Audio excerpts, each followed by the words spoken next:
oba endala. Wanji. Assalamu alaikum wa rahmatullahi wa barakatuh. Wa alaikum salam wa rahmatullahi wa barakatuh. Sebo ono Haji Makolo Kavuma na National Unity Platform bwebukeeredde nga ffeno mu kibiina kyaffe ekya NUP mawulire sigasanyu olw'okufa kwa mukyala w'omumyuka w'omwogezi waffe omukulu Alex Waiswa Mufumbira. Mukyala we Mungu yamujjuludde naye ekitukuba enkyukwe ti omukyalo oyo yasaba gavumenti emuwa omwami we yeeyimirirwe asobola omujjanjaba. Omulamuzi nga mukyala Damali n'agaana naye Mungu yamujjuludde mu nzijululo ey'obulumi era kati omubaka omukulu Alex Waiswa Mufumbiro yawandiikidde Ssaabalamuzi tibamuwa omukisa agenda aziike ku mukyala we bamale bamusibe nga mwami Museveni bw'ayagala ne mutabani we naye afiire mu kkomero oba bwe baagala. Naye ekyo kyonna kiddayo mukulu n'abatuwuliriza ku mutima oguli mu kwolesebwa eri ekitongole ekiramuzi ne bannaffe abatukulembera. Sebo mu mawulire agafundikira bye byalabikidde mu mbeera egenda mu maaso ekyankwanzi eyennyamidde abantu. Minisita omu bwe yavuddeyo n'agamba Erioda nti abasappulayinga obupiira bugali mpita wabongera obusappulayinga nekitulaga nti abakulembeze eri bagenda mu bintu birala sikuteeseza ggwanga. Gatukubye enkyukwe amawulire ago era buli alina mukyala we ng'ali kyankwanzi nga toli naye binaddirira birinde okusinziira ku minisita Erioda. Sikiriza mpiseewo abantu bange 2-3 eggwanga bwe lityo bwe liri. Sebo nzikiriza mu buufu obwo one ku mubaka gavana Abubakar Kawalya anti be bali mu nteekateeka y'okujaguza amazaalibwa ga Ssaabasajja Kabaka ag'ensanvu mu ogumu gali ku Lubaga North. Naguzedde emijoozi nange. Era alabikidde nnyo mu nsonga eyo n'emijoozi agigulidde bannalubaga. Yakuzaako muganda wange Ali Nganda Mulyannyama omubaka wa Makindye East. Jakusembyayo muganda wange Honorable Nalukoola Luyimbazi wamu n'abayizi ba King Fahd Islamic Primary ne Institute ba director ne ba HM bonna mwebala omulimu gwe mukola mu baana baffe. Assalamu alaikum wa rahmatullahi wa barakatuh. Wa alaikum salam wa rahmatullahi wa barakatuh. Oyo abadde Alhaji Makolo Kavuma ensonga ze bw'ati omunange wasobodde okulaba nti ate aziyisawo mpola mpola mu mbeera yonna yonna mu ngeri emu oba endala. Nkwatayo omuntu omulala omu bw'ati ngende mu mawulire. Wanji muganda wange Wanji sebo nkulamusizaako nnyo taata ensooka okwebaza obalokera ku makyo tuweereza. Amiina. Ndowooza ensonga ya taata wange Kavuma giwulidde ey'ekyankwanzi nkulu nkulu nnyo. Alina mukyala waakola atya yeeraliikirire taata wange Makolo naye nja mumwebaza yeebale nnyo okwagala NRM ate yeebale nnyo okwagala poliisi Uganda poliisi. Amayo ge ŋŋenda okuwa muganda wange oba ku Kulokottawa omanyiiwo Kulokottawa. So Kulokottawa awo babadde waliwo abavubuka ne bakola ekiyumba kyabwe. Buno obudde bwobuti 12 bwekisa omuntu ayitawo n'alina ssente ne balina zikujjaku oba n'okukuba n'essimu yonna nosobola ojjukujjaku. Obudde bwakawungeezi mu kunyuka awo ne bateega abantu ne babajjako ssente ne babajjako ebintu byonna. Era bibiri byenagamba Katwe obubbi bwa ppiki bwali bungi nnyo. Obubbi bwa ppiki obujje naawe okulawundira ekibiri n'abakyala bagenda okukola babajjako ssente babajjako ebintu byabwe. Enkyukakyuka ezajja mu poliisi tufuna DPC Lubangizi Katwe okuva olwo obubbi ne bukendeera era yegeze Kulokottawa okwonsejjo zadde ssaawa 7 n'akwata abavubuka abo balabina Kulokottawa bali ku poliisi y'e Katwe. Era gavumenti wenna ne batussibako obuvune awo nyini ku poliisi awo nyini wenjogedde Kulokottawa awo mu Kibuye gende e Katwe DPC Lubangizi abayina.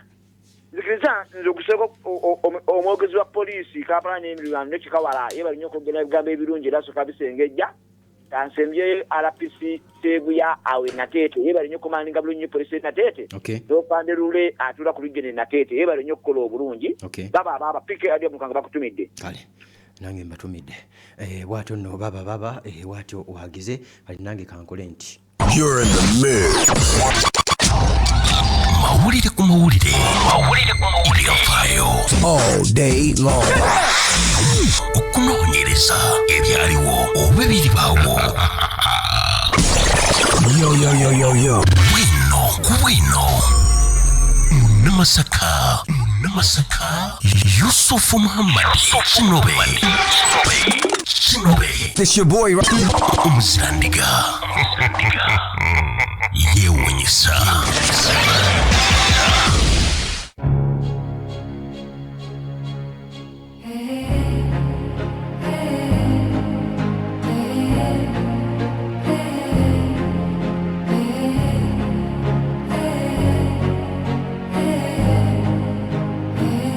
Okay, ali ku Pal FM wenna mukwano ali kukula eri omuntu wa bulijjo kyokola kirungi nnyo kyokola munange kya tabu nnyo osobola okulaba nti ate munange otwekuumiddeko mpola mu mbeera yonna mu ngeri emu oba endala bali kulaba nti ate munange gy'oli abali ku online radio abali ku mitimbagano egy'enjawulo omukwano nga mutulaba live mpola kyemukola kyakabi nnyo abali ku YouTube mpola mu mbeera yonna kyemukola nno mukwano kirungi nnyo nnyini ddala mu ngeri emu oba endala tugenze mu Middle East wakati nga tongera okugumya abafamile ya Waiswa mufumbiro ali mu komere sawa zino yafiridwa omukyala nange nyongerako munange tafalo okusobola okulaba nti ate munange tuba kungubagirako mu ngeri emu oba endala saba Mukama Katonda ate abawe mu kisingako obulungi Mukama Katonda agumye Waiswa yonna gy'asobola okulaba nti ate munange ali mpola mu mbeera yonna tugeze tutandikidde awo kakati nno ampuliriza mukwano ali ku Pal of Africa Radio olunaku lwajjo twafundikidde ffenna nga Isirayiri nabagambye sizifaya eno nabagambye jjo nti eno sizifaya yazze naye kasita bagiteekesa mu nkula ne batagiziimuula Abayisirayiri oba Abamerika gwe mulundi okugenda okuba ogusoose mu byafaayo ebiriyo wabirabye embeera ekyali nzibu nnyo embeera ekyali y'amaanyi nnyo ya bunkenke nnyo ddala munda mawanga aga Middle East mu ngeri emu oba endala naddala munda mu ggwanga erya Isirayiri n'eggwanga erya Lebanon ewali abasajja aba Hezbollah Benjamin bagamba nti bano tebali mu ceasefire Benjamin beyagambye nti bano bo mu ceasefire tebaliimu awo Iran nevaayo nekuza negamba nti wano tuba tetukoze ceasefire yabagambye ensonga zebagenda okukanyako enkya ku Lwokutaano ebategeze bagamba Iran ebagamba nti ne Lebanon nayo twagitaddemu erina okusobola okulaba nti ate bagenda mu ceasefire era temuddamu okulwana mu Middle East abange ceasefire waliwo kye bayisaawo twabyogeddeko ejjo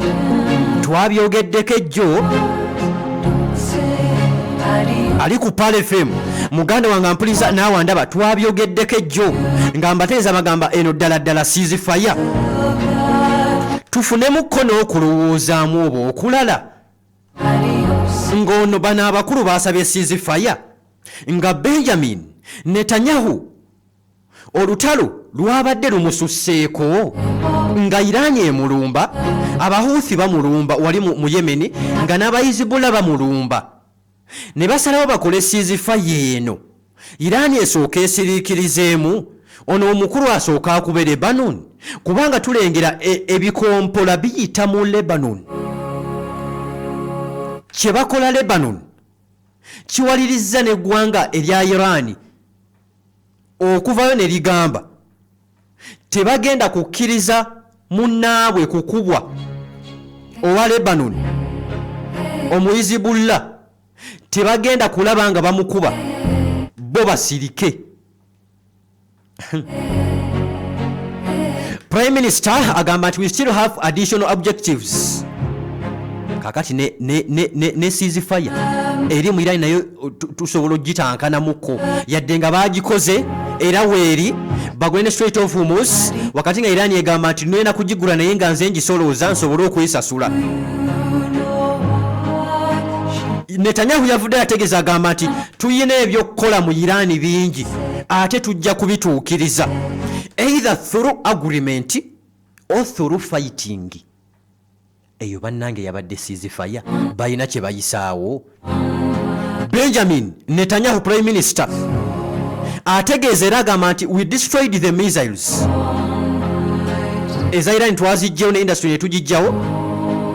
Era ategeeza agamba nti Iran eri mu kukuba ebyabadde bisigaddewo. Era agamba nti tebali mu kukola missile ndala zonna. Bigambo bya Benjamin Netanyahu. The ceasefire does not include Hezbollah. Aba Hezbollah bakyakubwa. Benjamin bw'atyo waategeeza aba Hezbollah ategeeza mukwana agamba nti bakyakubwa. Twalengeddeko muganda wange ampuliza tuli kati mukulaba ceasefire ddala kituufu enaakola weeks 2 tebaddemu kwerumba wakati nga Iran evudde etegeeza egamba nti nedda we munaalemezaamu naffe tujja kwekyanga. Muyina okulekeraawo mugambe. In fact bakubiddeko n'abakulu munda mu ggwanga erya Pakistan bayogeddeko n'eggwanga erya Iran. Iran bategezi bagamba mugambe Benjamin alekeraawo okukuba eggwanga erya Lebanon, alekeraawo okukuba baganda baffe aba Hezbollah. Tujja kutendewalirwa kubanga ebikolwa tukyabiyina. Eno yabadde ceasefire. Eno ceasefire tebagiziimuule. Twalengeddeko drone, twalengeddeko Mirage 2009 fighter jet ng'ekasuka ng'ekuba munda mu ggwanga erya Iran ku kazinga aka Iran nga baakamala wakati nga tebanamala kukyawo olunaku bakole ceasefire nga biva munda mu ggwanga lya UAE nga wayise essaawa 8 zokka. Kati yongerako essaawa 5 zonna kuba nakavunye ejjo kawungeeza ekiro. Yongerako essaawa 5 ku 8. Abasajja bagenza okunoonyereza eno drone nga yekolebwa basajja ba UAE. The UAE is only the operator of the Mirage 2000. Era nga basajja bali mukulaba nti ate mukwano banoonyereza bagamba ddala kituufu eyavudde munda mu ggwanga lya UAE basajja ba Iran wakati nga bakakola ceasefire.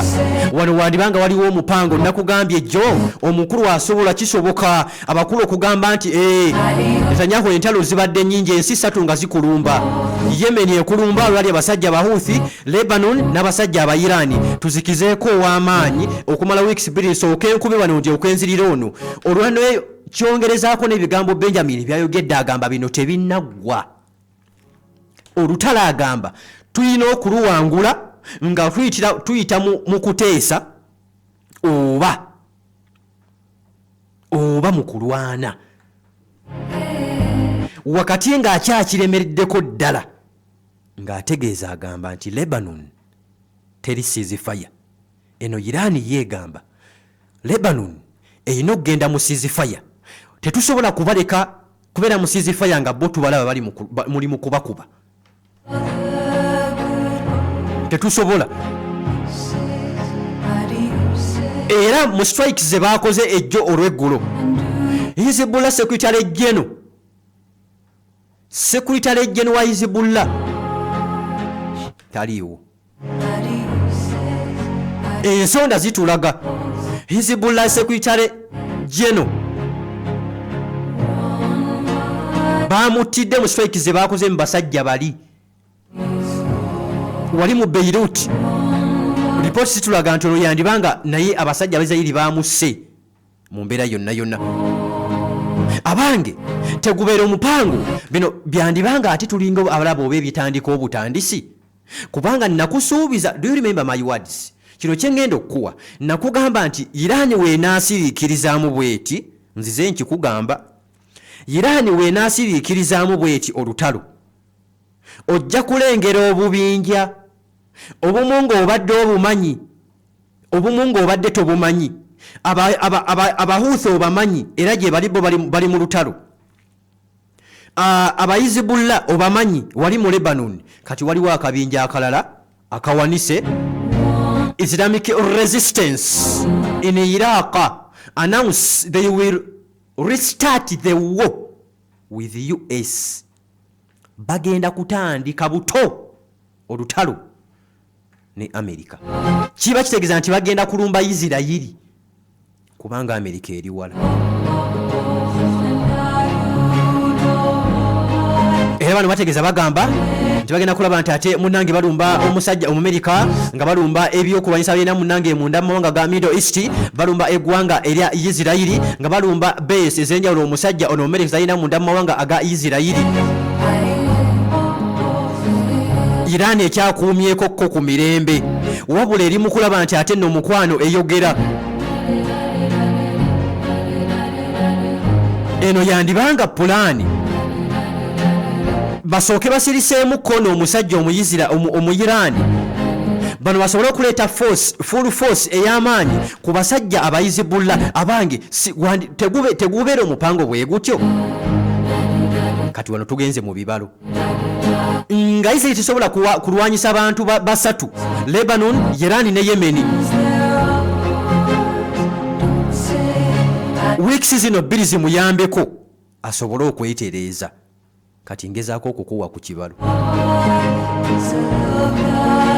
Wabula wakati nga baba Iran bakyakumye ceasefire nga bagamba tujja kutendewalirwa eri mu Isirayiri eri abakolimira Benjamin wakati nga ceasefire katuli mukulaba kati ceasefire kiki ekiriwo kati wakati eri bana abasajja nga bali mukolimira Benjamin abamu mu Isirayiri. Yair Golan ono former IDF Major General yali General Mulamba ate yali munawefuzi munda mu ggwanga erya Isirayiri ategeeza gamba nti Benjamin yatulimba nti yasuubiza historic victory ne security eri Isirayiri yabasuubiza nga ayingira olutalo. Era ono ategeeza agamba nti Golani ategeeza agamba nti tewali kye tufunyeemu yadde, tewali kye tufunye okujjako okufiirwa. Yagenda nga anonye uranium mu Isirayiri mu Irani. Golani ategeeza agamba Irani holds enriched uranium. Yagenda nga baagala kutwala akazinga ka Hormuz, Strait of Hormuz ogw'omwalo. Golani ategeeza agamba nti omwalo Irani ekyagulina. Yagenda nga twagala okubba amafuta munda mu ggwanga erya Irani. Irani ekyalina amafuta gaayo. Gaza tukyalwana nayo, Lebanon tukyalwana nayo, Abahuthi mu Yemen tukyalwana nabo. Tufunyeemu ki? Nothing. Ceasefire eno wakati nga basajja buli omwali mukulaba nti ate nno omukwano awera. Wakati nga obunkenke mu mawanga agamu munda mu Middle East, amawanga ngaga UAE, eggwanga erya Kuwait, mu ggwanga erya Bahrain, mu ggwanga erya Jordan n'abalala bonna wakati nga basanyukidde ceasefire gye tulabanga erimu omuntu ali mu kubaza. Ekyokubiri, ceasefire gye tulabanga egenda okuleetera eggwanga erimu okutendewalirwa olw'okubanga mukwano gwalyo bakyamulumba ly'eggwanga erya Irani balumba mukwano gwayo omusajja omu Lebanon, abasajja abayizibullah. Joseph Ayoun ono nga president w'eggwanga erya Lebanon ategeeza agamba nti ffe twagenze mu ceasefire naye bakyatulumba. Irani bategeeza bagamba temwerabira. Do not ever forget that Allah is with Hizbullah. Temwerabira nti Katonda ali wamu n'abayizibullah. And the Shia Muslims in Lebanon, n'abashiya abasiraamu abali mu Lebanon, ebigambo by'abasajja ba Irani, nabo bali wamu ne Mukama Katonda ali wamu nabo. Bategeeza bagamba nti Hizbullah defeated Isirayiri mu 206. By the way, abayizibullah baakuba Isirayiri mu 206 nga bagamba nti tewali abayambako wabula Katonda nga yabayambako. With the help of none but Allah, Iran will survive and Hezbollah will overcome these difficult times. Bigambo bya Iran. Iran ejja kuwangula, ejja kubeerawo, ejja kusimatuka, ne Hezbollah naye ejja kubeerawo. Israel will not bring an end to the Hezbollah threat. in the north. Isirayiri tesobola kuteeka ba Hezbollah wansi bigambo bya musajja mu Irani. Wakati nga bakyalaajana, wakati nga bagamba nti twakoze ceasefire. Netanyahu yagamba gye twakoze twagikoze nammwe so si n'Abayizibula. Abayizibula bakyali mu lutalo, leka tubakube. Tewerabira kyenkugambye era nejjo nakugambye nti ono omusajja oba asabe ceasefire ey'amangu wakati nga asoose teeka nsi ku bunkenke n'asaba ceasefire ey'amangu asobole okuteeka basobole okuddayo bo beeseetinge mu kudda bagende okudda Abamerika nga Netanyahu amazewo bano abasajja Abayizibula n'abasajja Abahuthi nga abamaze nga basigalizza musajja mu Irani.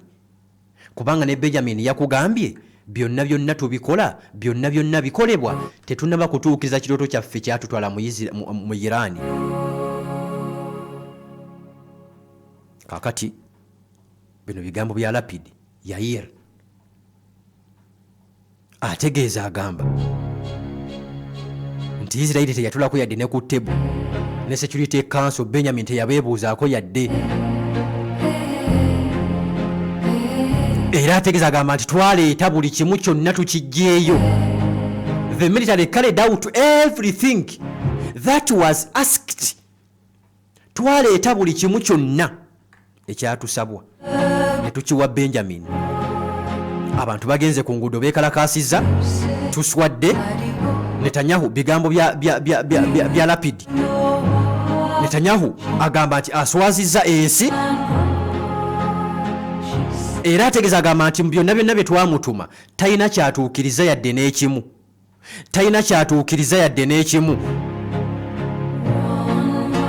Ne Trump eri avuddeyo ategeeza agamba nti Lebanon teri. Wuliriza kati kino kikonfaminga kiri nti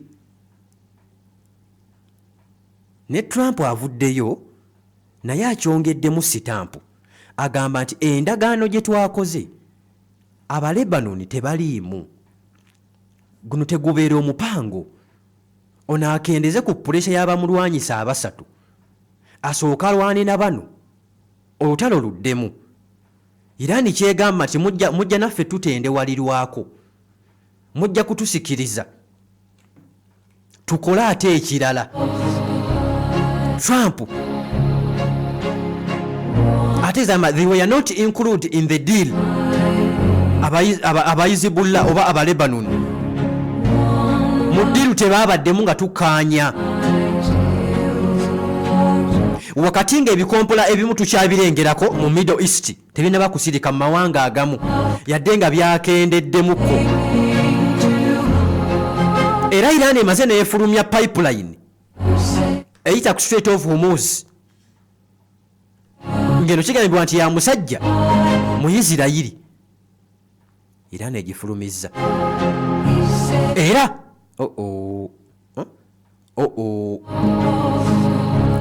tulengera n'abaana aba Hamas. Muganda wange ali mu kulaba nti ate mukwano otufollowinga aba Hamas nabo bavuddeyo munnange. Nakugambye kati olengedde akabinja akali mu Iraq, olengera nti Iran evaayo bakyaliibe bo bajja. Kino nakugamba. N'aba Hamas nabo bavuddemu eddoboozi. Aba Hamas nabo bavuddemu omwasi. Bakonda eminga oba bali bafudde mpuliza banenya Isirayiri okulumba Beirut nerumba Abalebanon ne bagamba nti tugenda kuwanika. Hamas denounces Israeli attacks on Beirut, urges regional unity. Bana aba Hamas nabo bandivaayo. Ekintu kino nakikugambako dda. Ojja kulengera obubinja nga Iran epuulinze back, olengere obubinja bukwano bwa Iran bwe buba bulwana. Era tekikwewunyisa okulengera bana abasajja nga balina ebyokulwanyisa eby'omulembe, ebyokulwanyisa bana abasajja ba Hamas n'Abahuthi n'Abayizibula, okulengera nga balina ebyokulwanyisa eby'omulembe nga twebuuza gye babijja. nakugamba Amerika bano n'Abayisirayiri bagezi naturally naddala Abayisirayiri bagezi kino sizifa yeno tulengedde bannansi munda mu ggwanga erya Iran nga basanyufu bazibu tubalengedde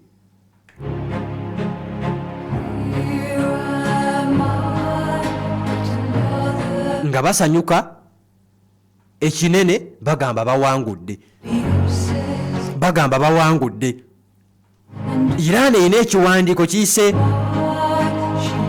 Wall Street Journal etegeeza egamba bazudde ki mu Iran nayo ekimanyiiko oba ekitegeddeko nti bano abasajja bandibanga bali mu mupango kakati sooka owulirize enkujjanjabe Seka Ismaila akutegeeza kugamba nti bayina eddagala lye bayita erya azima olionyedde ku majani ga azima oba ga hayati bayina eddagala eryo genda mukwano bakuwe amajaani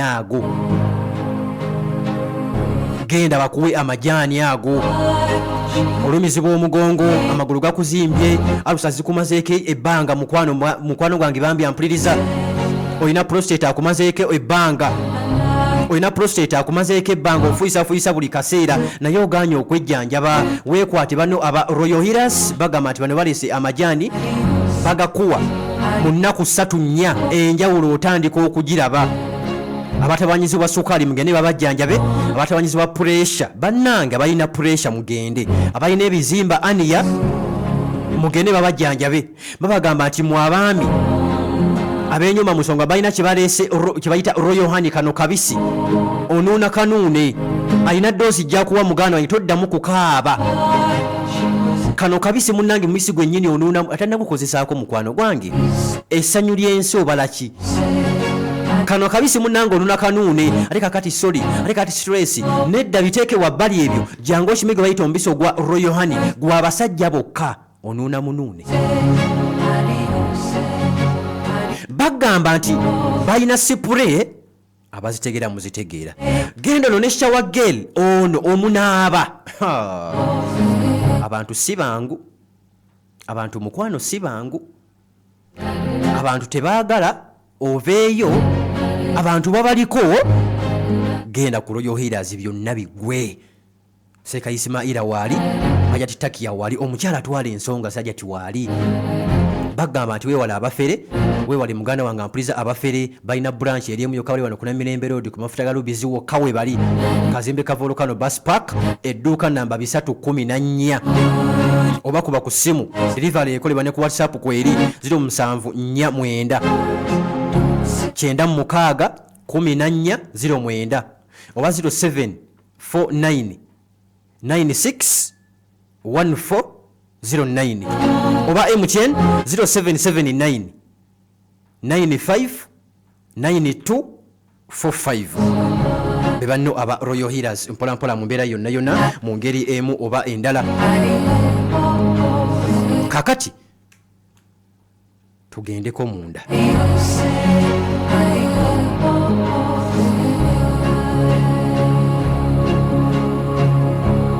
abasajja olutalo Iran ekutte essimu negamba Iran we shall continue at our attacks on US targets in the region and on Israel if Israel attacks on Lebanon and Iran persist kasita mugenda maaso n'okukuba Iran ebyogedde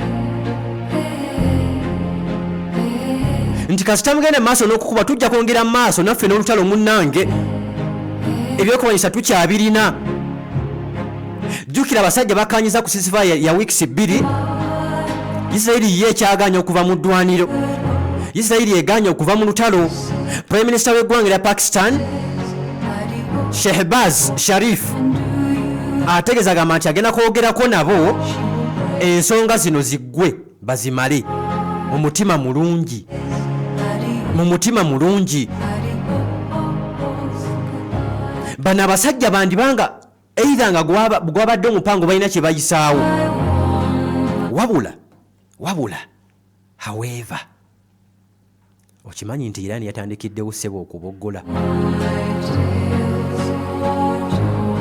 era bwebigwawo ebiti Irani yandiva wogena mu kurankinga Irani yandiva Irani yandiva mu bifo byebaddemu ebyawansi n'esembera ku mwanjo kubanga testinze Irani ebimu kubifuula omuntu okubeera nti w'amaanyi amagye ag'oku mazzi ku ttaka ne mu bwengula tulengedde abange Iran erevuddeyo egamba will issue a strong warning to United States of America which breaks its promises n'abasajja baayo Abayisirayiri naye bagamba if the attacks on dear Lebanon do not stop immediately bigambo bya Iran byazze essaawa emu ey'ekawungeezi ejjo kasita mutalekerawo kulumba ggwanga lya Lebanon we will act according to our duty and deliver a regret inducing response to the evil. Victory is from God and conquest is near. Basajja bayirani kino kyandibanga kya mupango nga Irani naye egenda egugwamu egenda egutegeera abasajja bamubaziza wabula saagala weerabire nti Amerika teswala mu Middle East bali mu kwewaana Irani eri mu kwewaana bannansi bali mu kwewaana bakuba bali mu bikujjuko bagamba nti bawangudde Amerika ne Isirayiri olengedde obubinja eno Irani erabuse nti yandibanga ceasefire eno sinti bikonfamingiddwa nti ceasefire bagivuddemu nedda bakyagirega era tibanna bakulumba wabula bagamba we musigalanga mulumba mukwano gwange omuyizibullah ngenda kutendewalirwa wano olengerera obubinja bw'abasajja abahuthi abahamasi bavuddeyo bogedde bagambye nti mulekerawo okulumba abayizibullah bino byonna nabikugamba ono Benjamin musajja mubaziye in fact bukyanga bateesaako ndagaano ono Benjamin yasemba okuva mu lutalo ono Benjamin wekuba kuŋŋaanya bwe babisigalidde Benjamin yasemba ova mu lutalo naye musayininga ku pepa muti yasigala akuba taamu egenda era Netanyahu agamba nti endagano mwagikoze n'Amerika era yagamba tukyasobola ddala okusigala nga tukuba munda mu ggwanga erya Irani n'abayizibullah abange ceasefire enaawangala wiikisi 2 kyekibuuzo ceasefire enaawangala kankutwe bannaffe aba antipology ate tugende maaso bannaffe aba antipology bakugamba nti mu mbeera yonna weewale ate kukumasigire ate kukola biki obuugi balina obuugi waabwe mukwano muganda wange mpuliriza obuugi waabwe balina babuyita bwa instapo buno nno oteeka buteesi mazzi gookya gwe n'okuba ng'akuba amagi mu dakiika 2 mukwano gwe nno munnange n'onywa abalina abaana munnange batalina appetite abaana batagejja abaana munnange bakonziba abaana bali awo kwegamba munnange naye tobategeera akaana tekakkuta akaana tekagejja kwegamba kali awo genda okagulire obuugi balina obuugi bw'abaana nga bw'abaana bokka basangibwa wano Wandegeya ku Bombo Road nga wakava mu bitaala gwava sayidi z'omu kibuga ate gwava sayidi z'ebwayise oba tonnatuuka ku bitaala kuba ku simu 0705 10 8 3 delivery bagikola oba 0780 13 05 52 bebannaffe aba antipology bakugamba nti mu mbeera yonna biranga ate nno mukwano obeekwata mu ngeri emu oba endala balanga bali ku YouTube kyemukola kyakabi nnyo okulaba nti ate mukyaliko mesagi zammwe naazisobola ozisomayo zimalayo muganda wange mbere ku simu wano eno tentawaanyi ndaba oba nsobola okukoonako benkoonyeeko mumbejja ayingiddewo mumbejja atuuse mpolampola mu mbeera yonna muganda wange katungye Benjamin were kulaba nti ate munange kwoli Saka Robert sigenda soma message olwakadde manya gammwe Saka Robert muntha yakuti wamukulu tone katungye abannange wangira abala mulina amanya bannange ga YouTube Simak yani oyo mwami atera okumbuuza Senyonga lyawo linnya lya Banyankole. Eryo mbasisobola kulikwata. Senyonga oyo ye Wanyonyi Migadde Mathias Muhammad Waswa kuva Embuya Robert mwebale kulaba nti ate bannange kwemuli asingire. Waliwo omulala lisookako Muzamiru oba Muzamiru oba yani waliwo oli akwegomba Nasiifu yagamba yaneegomba. Muganda wange St. B ali mu Washington ebale kumpa ku bubaka nabufunye kiri mu America yampadde situation Sambwe babeddira ki bani Bansambwe Bansambwe tebeddira misambwa edda mukwano kyeyune oyo naye Wanyonyi. Okay, kale Edwin Morgan mwebale kubanga kwemuli bannange nencha mukeerako ne kusaawa 4 tubeerayo inside story ne kusaawa 9 mpulidde kamenya bino obulanga obikusubye osobola okweyongerayo kunya ne kunya osobola okweyongerayo ku 9 ne muwulira mu butuufu ddala Israeli ya mputu era womeje ya mputu ddala nno bya serious. Omukulu ng'akubye ekikalu mu t-shirt nalowooza America esobola okuleka mutabani we wanalabanga batandise omuwogoloza n'asigala emabega. Esobola yes nereka Israeli bulungi nnyo esobola katono America yo teesigamwa ne Benjamin akimanyi kanabi naye kwali kale mwebali kubanga kwemuli tugenda mutulya mukeze tebuchwere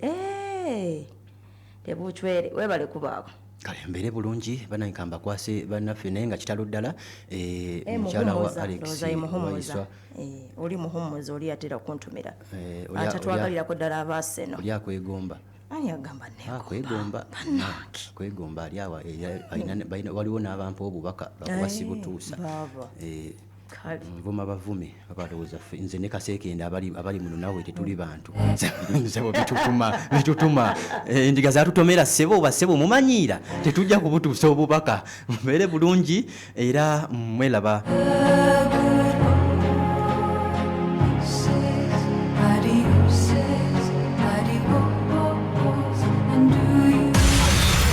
Gwe nanga olumizibwa byotategeera oyiikibwa ebbugumu osanyalala ofuyisa komokomo olumizibwa mu ndira nandiki oggwamu amaanyi n'onafuwa nga tolina kyamaanyi kyokoze weetaaga kukeberebwa otegeere kikusumbuwa musawo Shifa wa Kiwaiti akuyita ku ddwaliro lyabwe erisangibwa e Kamooja okumpi n'essomero lya Kitante akukebere oluvannyuma akujjanjabe bano balina n'ebyuma ebikebera omubiri gwo